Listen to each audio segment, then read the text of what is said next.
Bugünkü müzakirələrdə diqqət mərkəzində olan mövzu, 16 yaşına çatmamış uşaqların sosial şəbəkələrdən istifadəsinə qadağalar.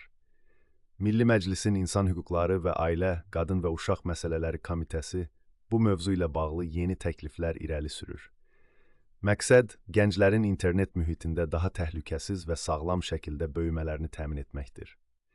Qafqazinfonun əldə etdiyi məlumata görə, yeni qanun layihəsi sosial media platformalarında qeydiyyat prosesinə dair müəyyən məhdudiyyətlər gətirəcək.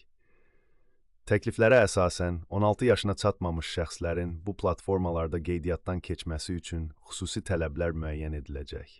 Bu tələblər, uşaqların məxfiliyini qorumaq və onların internetdə daha təhlükəsiz şəraitdə vaxt keçirmələrini təmin etmək məqsədini güdür.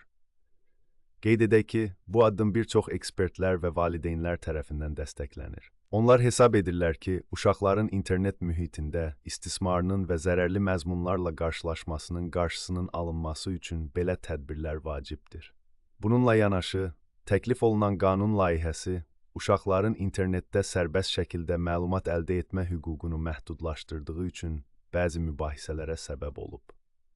Yeni qanun layihəsində qeyd olunan digər bir məqam isə valideynlərin məsuliyyətinin artırılmasıdır.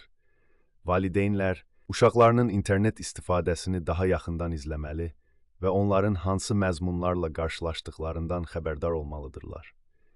Bu, uşaqların internetdə daha təhlükəsiz və sağlam şəkildə böyümələrini təmin etmək üçün atılan addımların bir hissəsidir.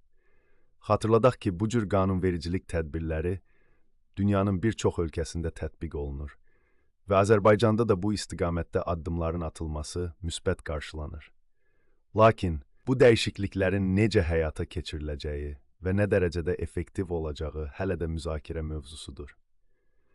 Gələcəkdə bu sahədə daha geniş tədbirlərin görülməsi və qanunların daha da təkmilləşdirilməsi gözlənilir. Beləliklə, 16 yaşına çatmamış uşaqların sosial şəbəkələrdən istifadəsinə dair təklif olunan məhdudiyyətlər onların təhlükəsizliyini təmin etmək məqsədi daşıyır və gələcəkdə bu sahədə daha geniş tədbirlərin görülməsi planlaşdırılır.